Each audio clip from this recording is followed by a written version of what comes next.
number is 7,036. 7,036 fallen angels who've lost their lives in these conflicts. And on this Memorial Day, we honor their legacy and their sacrifice, duty, honor, country. They lived for it. They died for it. And we as a nation are eternally grateful. You know, America's been forged in the battles and the fires of war. Our freedom and the freedom of innumerable others has been secured by young men and women who answered the call of history and gave everything in the service of an idea. The idea of America. It's the greatest idea in the long history of humankind. An idea that we're all created equal in the image of Almighty God. That we're all entitled to dignity, as my father would say, and respect, decency and honor, love of neighbor. They're not empty words, but the vital beating heart of our nation. And that democracy must be defended at all costs, for democracy makes all this possible. Democracy. That's the soul of America. And I believe it's a soul worth fighting for, and so do you. A soul worth dying for. Heroes who lie in eternal peace in this beautiful place, this sacred place. They believe that too. The soul of America is animated by the perennial battle between our worst instincts, which we've seen of late, and our better angels. Between me first and we the people. Between greed and generosity, cruelty and kindness, captivity and freedom. The Americans of Lexington and Concord, of New Orleans, Gettysburg, the Argonne, Iwo Jima, Normandy, Korea, Vietnam, Afghanistan, and Iraq, and thousands of places in between. These Americans weren't fighting for dictators. They were fighting for democracy. They weren't fighting to exclude or to enslave. They were fighting to build and broaden and liberate. They weren't fighting for self. They were fighting for the soul of the nation, for liberty and simple fair play. Simple fair play and decency. Today, as we remember their sacrifice, we remind ourselves of our duty to their memory, to the future they fought for. We owe the honored dead a debt we can never fully repay. We owe them our whole souls. We owe them our full best efforts to perfect the union for which they died. We owe them the work of our hands and our hearts to make real the promise of a nation founded on the proposition that all of us are created equal and deserve to be treated that way throughout our lives. Democracy is more than a form of government. It's a way of being. It's a way of seeing the world. Democracy means the rule of the people. The rule of the people. Not the rule of monarchs. Not the rule of the moneyed. Not the rule of the mighty. Literally, the rule of the people. The lives of billions, from antiquity to our own hour, have been shaped by the battle between aspirations of the many and the greed of the few. Between people's right to self-determination and the self-seeking of the dictator. Between dreams of democracy and appetites for autocracy, which we're seeing around the world. Our troops have fought this battle on fields around the world, but also the battle of our time. And the mission falls to each of us, each and every day. Democracy itself. is in peril, here at home and around the world. What we do now, how we honor the memory of the fallen, will determine whether or not democracy will long endure. We all take it for granted. We think we learn in school, yet that every generation has to fight for it.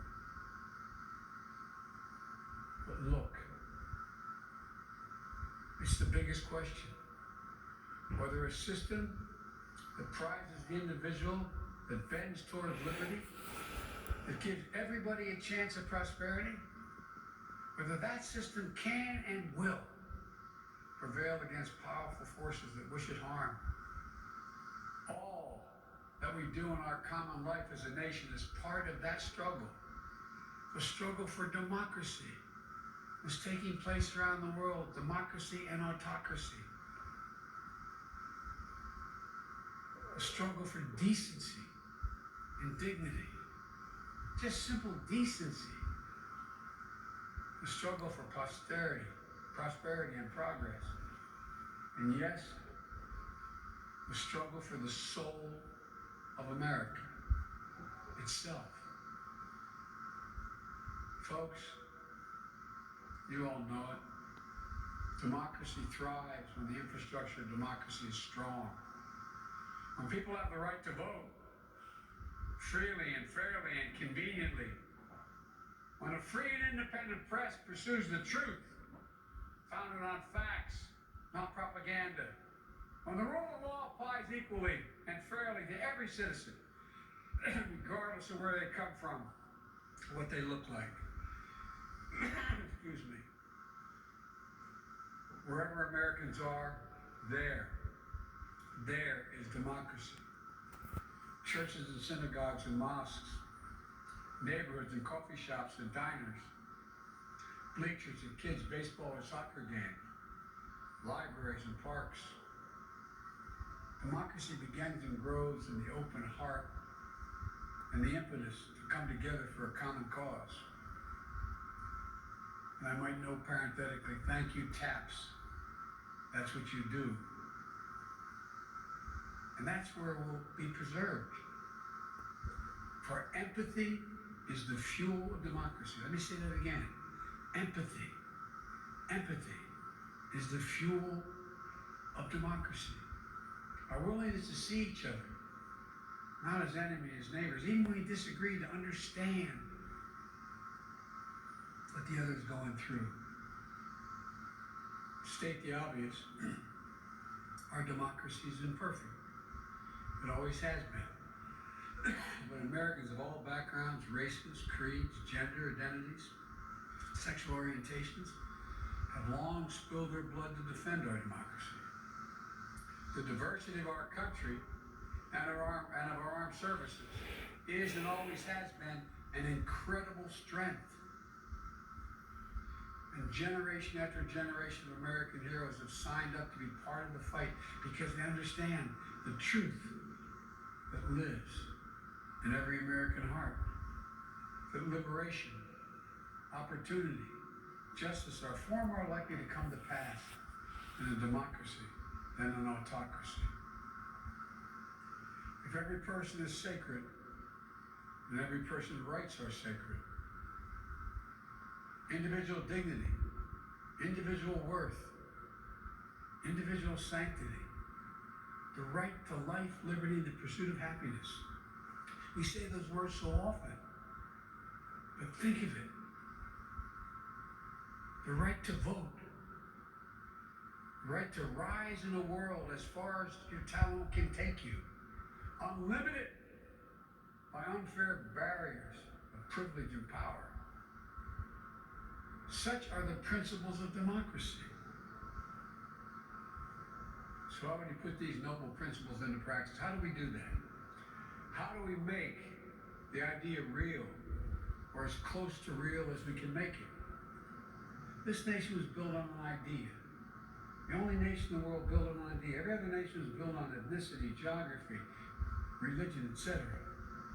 We were built on an idea, the idea of liberty, an opportunity for all.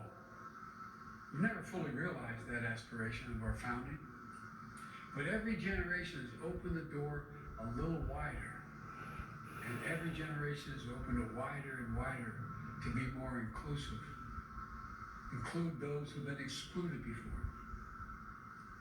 It's a mission handed down, generation to generation, the work of perfecting our union. In 1830, when we were a young nation, disunionists put their sectional interest ahead of the common good. A great senator, Daniel Webster, rose in the Capitol to defend the Union. To him, we're not just a collection of competing forces, but a coherent whole.